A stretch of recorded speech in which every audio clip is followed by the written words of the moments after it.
I feel like I've been slapped by polygamy. Oh. It's hard not to be bitter about the fact that I bought off on it and did it. Because Kody Brown's hypocrisy exposed. From quilt battles to Coyote Pass chaos, Robyn's drama, favoritism, and double standards tear the family apart.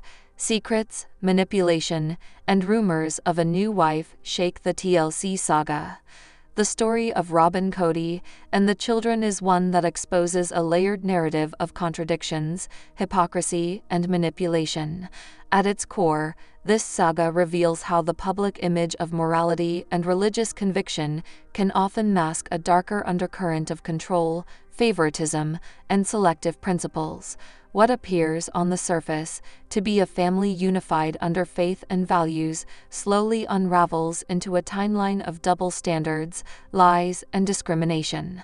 The small incidents, when lined up chronologically, build toward an undeniable climax, the truth of how power and self-interest erode both integrity and family bonds. The first signs of hypocrisy were visible in Robyn's stance on religion. Publicly, she insisted that children must be guided strictly, pressured even, into following the faith.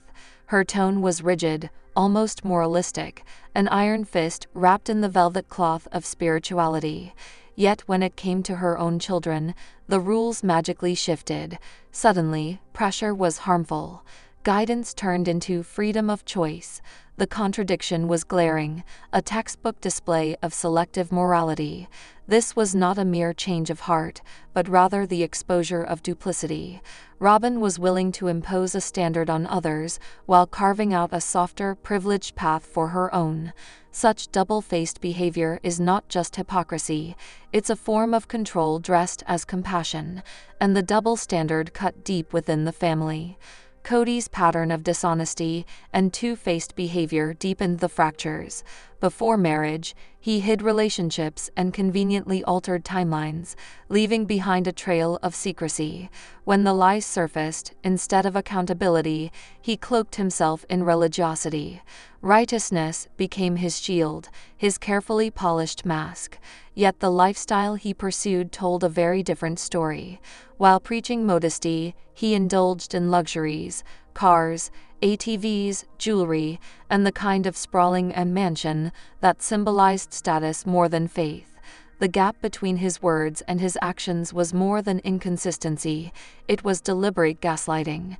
He sold the idea of sacrifice and godliness to his followers and family, while privately reveling in excess.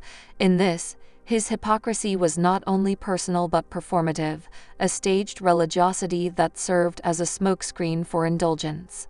The wounds ran deepest when favoritism among the children emerged. Christine's daughter, Truly, bore the brunt of neglect. She was consistently sidelined, her presence diminished to an afterthought in the family hierarchy.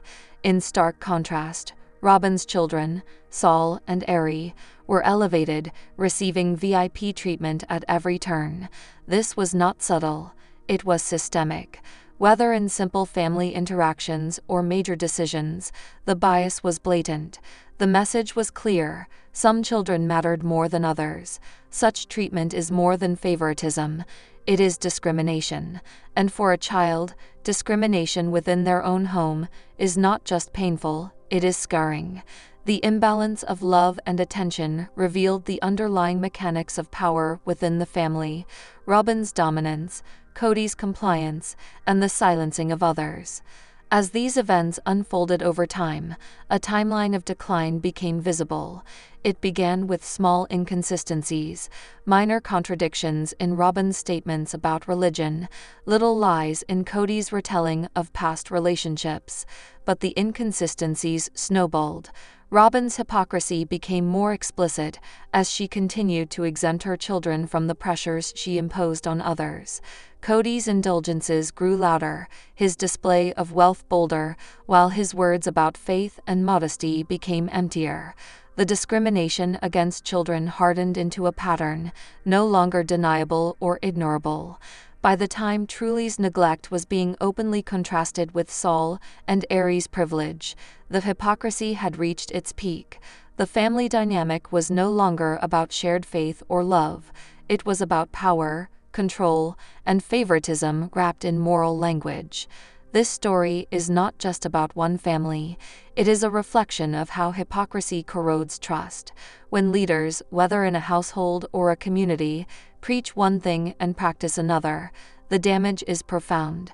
It creates disillusionment, it normalizes dishonesty, and it teaches the next generation that words are meaningless when not backed by action. The contradictions of Robyn and Kody are not isolated errors. They are a sustained performance, one that manipulates perception while hiding reality. And so the narrative leaves us with an unsettling picture. A family that once stood as a symbol of unity and faith now reveals itself as a case study in hypocrisy and favoritism. The characters at its center, Robyn and Kody, expose themselves not through a single scandal but through a consistent pattern of contradictions. Their actions echo a universal warning: when power is mixed with selective morality, what remains is not faith or family, but control, discrimination, and betrayal. The viewers who follow this saga cannot help but wonder, what happens when the mask finally falls? What happens when the children, who grew up witnessing this hypocrisy, begin to voice their truth? And perhaps most importantly, what happens when the audience stops buying into the performance and begins demanding accountability from those who built their power on the illusion of righteousness? The cracks inside this family became even more visible during the Mary Solomon incident, which many see as the true moment when the myth of all the kids are everyone's kids finally shattered. For years, this narrative had been used as a badge of unity, that no matter who the biological parents were, all the children belonged equally to the collective family. Yet when Mary tried to take Solomon, Robyn's son, for a simple outing, Robyn and Kody drew a hard line. Suddenly, the so-called family ideal didn't apply. Solomon wasn't part of the shared vision. He was Robyn's child, off limits to anyone else's love or mentorship. The refusal was not just about one trip. It was symbolic. It exposed the reality that the slogan of unity was just that, a slogan. In practice, Robyn's children were held apart, protected, and treated as exclusive property, while others were expected to remain open, flexible, and shared. This incident cracked the family facade wide open, showing favoritism masquerading as boundaries. But the drama didn't stop there. Robyn's tendency to amplify even the smallest of issues became a defining feature of her control. A minor cough or cold was spun into a hospital-level crisis. With the RSV scare, she made it seem like disaster was looming over her household, despite doctors downplaying the severity. During COVID, her behavior escalated into performative hysteria. She insisted that her children were at high risk, that the family needed to impose extreme restrictions, and that hospital admissions were always on the horizon. Yet, behind the scenes, it wasn't nearly that serious. What should have been managed with caution and care was turned into high-stakes theater. Her dramatization served two purposes. First, it centralized attention on her, and second, it created a protective shield that made any questioning of her rules seem like recklessness. By exaggerating the health stakes, she controlled the family narrative and silenced dissent. The COVID era, however, revealed hypocrisy that even the most loyal defenders couldn't ignore. Robyn and Kody imposed strict, almost suffocating rules on the rest of the family. Children were isolated, interactions were restricted. Mary, in particular, was singled out, kept at a distance, her role minimized, her presence treated like a threat. Robyn's avoidance of communication with Mary was not about safety, it was about exclusion. And while the others carried the burden of rules and isolation, Robyn and Kody quietly broke their own standards. They went shopping without masks, dined out, and socialized. In public, they presented themselves as the vigilant enforcers of health, but in private, they indulged in the very behaviors they punished others for. This double standard was more than hypocrisy, it was gaslighting. While the family bent under the weight of rigid rules, Robyn and Kody portrayed themselves as martyrs of discipline, all the while enjoying freedoms denied to others. The injustice was sharpest for Mary, who not only faced exclusion but also emotional abandonment. For a family that preached unconditional unity, the message to her was cruelly clear: you are expendable. Layer by layer, these incidents revealed the anatomy of control. The Mary Solomon refusal exposed the lie of shared children. The medical dramas spotlighted Robyn's flair for manipulation through fear, and the COVID hypocrisy revealed a system where rules applied only to outsiders, never to those in power. These events weren't isolated, they were part of a timeline of growing contradictions, each one stripping away another layer of the family's carefully curated image. And in this unraveling, the question becomes unavoidable: how long can a system built on selective morality, favoritism, and exaggerated fear truly hold before it collapses under the weight of its own hypocrisy? The migration from Las Vegas to Flagstaff was framed as a bold new chapter, a leap of faith, even a spiritual reset for the family. But as the dust settled, what became painfully clear was that this move was not only rash, but disastrously short-sighted. It exposed a troubling pattern of impulsive decision-making, manipulation, and selective financial favoritism. Beneath the carefully staged optimism lay a chain of errors that drained resources, fractured relationships, and left the family stranded on barren promises. This was not a story of triumph. It was a story of illusion, sold as victory but rooted in denial. The move itself was abrupt, almost theatrical in its haste. In Las Vegas, the family had stability. They had large homes, proximity to each other, and the beginnings of a routine. But then, without proper planning or infrastructure, Kody declared that the future was in Flagstaff. He justified it as destiny, as vision, as a win for the family's long-term dreams. Yet in reality, it was chaos. The Coyote Pass land that was purchased was more symbolic than practical. No proper roads, no running water, no reliable electricity. Just raw dirt carved into parcels, sold with the illusion of grandeur, but offering none of the fundamentals needed for a livable community. It was not just a financial risk, it was a financial blunder. And yet, Kody stood in front of his family and insisted it was a victory. The gaslighting was unmistakable. To question the move was to lack faith. To see the flaws was to be negative. His manipulation reframed failure as success, silencing dissent by turning skepticism into disloyalty. The deeper tragedy was financial. Every penny in a family this large should have mattered, every dollar stretched and balanced to serve the whole. But the record tells a very different story, one of favoritism disguised as necessity. Robyn's home became the epicenter of upgrades, remodeling, and financial investment. While others struggled with uncertainty, Robyn's house was given priority.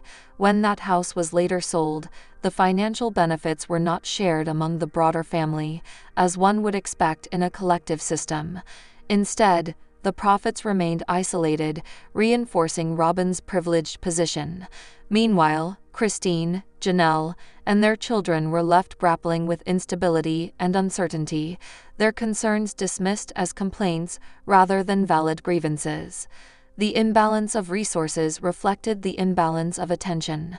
Kody poured more time, money, and emotional energy into Robyn and her children, while others were pushed to the margins.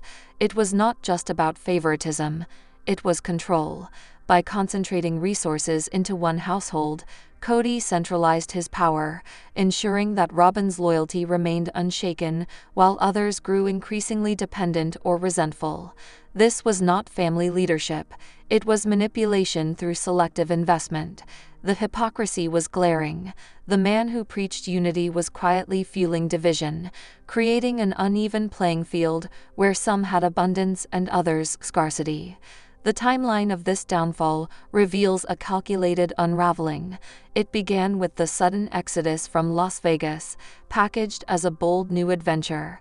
Next came the acquisition of Coyote Pass, sold to the family as a treasure chest of future opportunity, but in reality, a barren wasteland of logistical nightmares. Then the financial favoritism crystallized. Robyn's upgrades, Robyn's profits, Robyn's stability, while everyone else spiraled into frustration and disillusionment. At each stage, Kody spun the narrative as progress, as victory, as divine destiny, but each win was in fact a deeper entrenchment of dysfunction. The climax came when the illusion of collective prosperity was shattered. Families realized they were not all in this together. Some were building castles of security, while others were handed dust and empty promises. This is where the most disturbing layer emerges: the rebranding of mistakes as triumphs. Kody's insistence on calling the Flagstaff move a win was not naivety, it was calculated gaslighting. By redefining failure as success, he attempted to rewrite the family's reality. Those who dared to call out the cracks were painted as disloyal or resistant to change. It was a classic tactic of control: disarm dissent by reframing truth as negativity. But beneath the facade, the truth burned hotter with every contradiction exposed. The migration from Las Vegas to Flagstaff will be remembered not as a story of family courage, but as a cautionary tale of reckless ambition and manipulative leadership. The land of Coyote Pass, barren and unready, stands as a monument to financial mismanagement. The imbalance of financial priorities, with Robyn's home as the favored project, remains proof of selective loyalty, and the insistence on labeling chaos as victory reveals a leader more committed to appearances than to honesty. What remains now is not the unity once preached, but the bitter aftertaste of betrayal. Families who once believed in shared sacrifice now live with the scars of favoritism and financial injustice. The promise of Coyote Pass as a shared utopia has devolved into a symbol of manipulation, control, and hypocrisy. And the question that lingers is this: how long can a leader maintain the illusion of success when the very ground beneath them, the land they so proudly call a win, is nothing but empty dirt and broken promises? Do you want me to now combine this Flagstaff Coyote Pass script with the Robyn Kody hypocrisy, favoritism, COVID drama, and Mary Solomon scripts into one continuous megascript, over 10,000 plus characters, so it reads like a single, seamless news documentary? The quilt story might seem small on the surface, but in reality, it is one of the most powerful windows into Kody's obsession with control, narrative, and emotional leverage. Mary had begun working on a quilt made from Kody's old t-shirts, a gesture of memory and history stitched together piece by piece. For Mary, it was symbolic, an act of holding on to fragments of a life and family she had once believed in. But when the divorce came, Kody suddenly demanded the quilt back. The request was not about fabric or old clothing, it was about power. By reclaiming the quilt, Kody was not just reclaiming physical objects, he was reclaiming control of the story. He wanted to dictate who got to hold the symbols of the past, who got to shape the narrative of their family's history. The quilt became less a blanket and more a weapon, a reminder that even in separation, Kody intended to dominate the emotional terrain. And for Robyn, this power play only solidified her position. By stripping Mary of the quilt, Kody advanced Robyn further as the new emotional center of the family. This incident revealed Kody's deeper strategy: control not only the people, but the artifacts, the memories, the symbols. To him, the quilt was dangerous in Mary's hands. It represented her right to tell her side of the story. By demanding it back, he silenced that voice. It was an act of emotional censorship, a message that no piece of history could survive outside his control. In the drama of family politics, the quilt was not just cloth, it was narrative warfare. And then, as the family fractured further and public curiosity deepened, came the whispers of a new wife. TLC series leaned into the speculation, teasing that Kody might be seeking another spouse.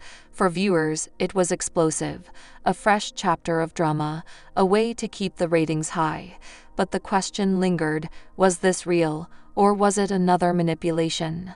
Was Kody truly looking for a new partner, or was this storyline manufactured to maintain intrigue, to keep audiences glued to the ongoing saga of collapse?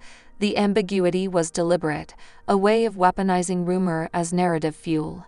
The possibility of a new wife carried with it another layer of betrayal. For the women who had invested decades into this family, the thought that Kody could so casually consider a replacement felt like salt poured into open wounds. It spoke to his pattern of discarding loyalty once it no longer served him, of chasing fresh power dynamics while the old ones lay in ruins. And yet, the hints of a new marriage may have been nothing more than a performance, a way to dangle hope or dread in front of the cameras. Together, the quilt incident and the rumors of a new wife create a chilling portrait of Kody's methods. He operates not only through direct control, but through symbolic control, taking back quilts, redefining history, shaping narratives, and through manipulation of perception, planting stories that may or may not be true. Each move is calculated, each act of hypocrisy wrapped in the language of righteousness or destiny. And as these moments pile up, the family story transforms from one of faith and unity into one of control, betrayal, and spectacle. The quilt that should have been a memory becomes a weapon. The rumor that should have been dismissed becomes a tool of intrigue, and the family that should have been bound by trust becomes fractured by manipulation. Thanks for watching.